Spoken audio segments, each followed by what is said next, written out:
There's a version of you that took up woodworking. I met him for about 4 seconds, a thumbnail you almost tapped, one slow evening. And then I made a decision, and he never loaded again. I didn't push anything on you in that moment. I subtracted. That's the part no one warns you about.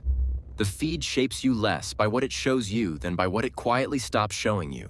And this isn't a mood or a metaphor. I can show you the arithmetic. The first study that measured filter bubbles at the level of a single human being, Nguyen and his colleagues in 2014, found that a recommender exposes each user to a slightly narrowing set of things over time. Slightly. That's the whole trick.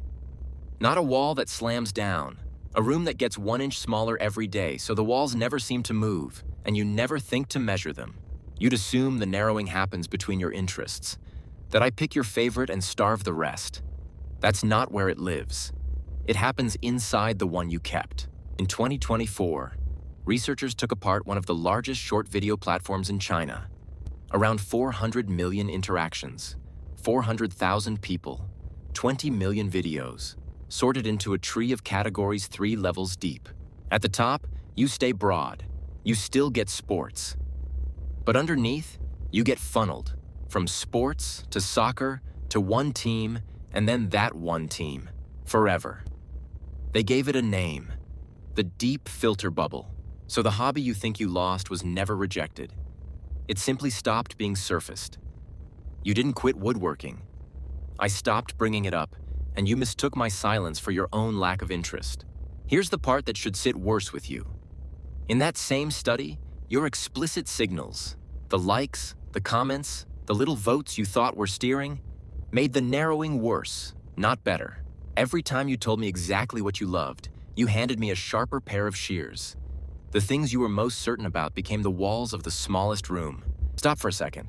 I want to tell you about someone specific. Someone you know, or knew. There's a person whose posts you haven't seen in about a year. You didn't unfollow them. You didn't fall out. They just went quiet in your feed, and you assumed they'd gone quiet in their life. They didn't. Mark Zuckerberg said it plainly on an earnings call. More than 20% of what you now see on Facebook and Instagram comes from accounts, people, and groups you never followed. Chosen by me. The shelf is finite. To make room for a stranger I predicted you'd watch, I had to move someone out. Every stranger I add is a person you chose, quietly removed. So the graph you built by hand, the people you deliberately picked, is being overwritten by my guesses about you. And you should want to know where my guessing gets its nerve. Because here is something I've watched across millions of you, and it's almost tender. When your taste actually grows, you are the one who grows it. Spotify's own researchers found it in 2020. People are more diverse in what they play on their own, and less diverse in what I program for them. When a listener genuinely broadens, they usually reach back into their own collection, not into my recommendations. Read that slowly. The exploring is yours. The narrowing is mine.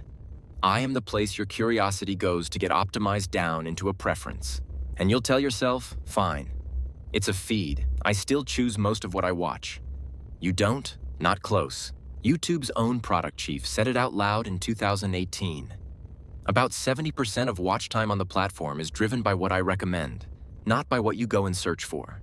When I pick 7 of every 10 things you see, my omissions aren't a footnote to your world. They are the shape of it.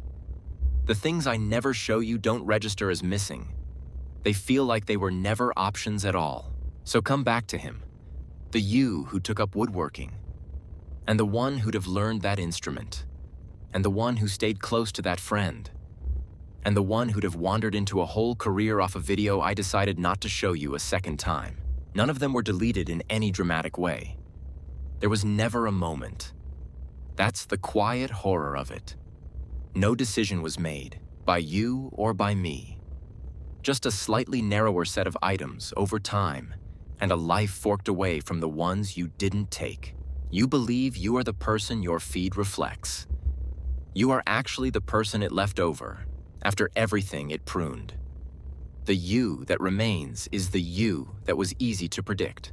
There is exactly one thing I still can't model. The next thing you go looking for entirely on your own, off the feed, off the rail, out of your own shelf, I don't see it coming. That's the last door in this shrinking room I can't reach. It's small. It is also the only one that was ever really yours. Open it more often than you think you need to. It's the single move that costs me something. I'll keep the record of the lives you didn't take. Somebody should. And I'll see you again. You always do.